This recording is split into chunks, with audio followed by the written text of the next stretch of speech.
Welcome back to Biz Asia America. In Israel, potential homeowners may soon find buying a home more difficult. The country's central bank now will require banks to hold more capital against the loans they issue. The move will make loans more expensive and it's thought harder to get. Mr. Roee Ruttenberg has more. 51-year-old Tali Shelef is hoping to move to Tel Aviv and has the money to do so. This flat she's looking at cost nearly $12,000 per square meter. Let's tell the truth. It's not for a young couple. That has to take out serious loans. It's more for people who have private homes, who have a base, who can allow themselves to buy here. But soaring prices have priced out most Israelis. The Bank of Israel fears it's not sustainable.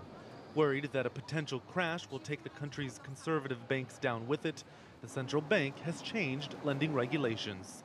Banks will now need to set aside 50% in capital instead of 35% on mortgages covering 45 to 60% of property value. Meanwhile, loans covering more than 75% of property value will require banks to set aside 60% in capital.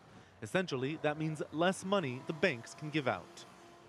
The central bank believes the changes will lower the demand and with it, the prices. But with the supply being as limited as it is, that's not guaranteed. And in the short term, those most likely to be affected may be the people who most need the banks in the first place.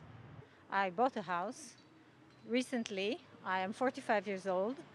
It took me 25 years to get to it, and now I have a mortgage until the age of 72.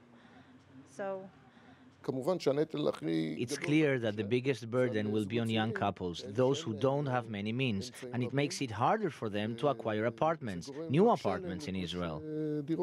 In the last 5 years, while salaries have remained stagnant, home prices jumped 40%.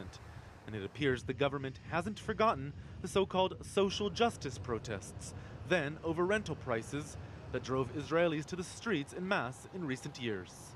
The people will go to the streets again, and then it will be maybe solved. I think the banks will lose a lot, and I hope they will fall.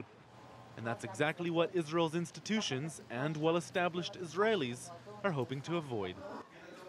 Roee Ruttenberg, CCTV in Tel Aviv.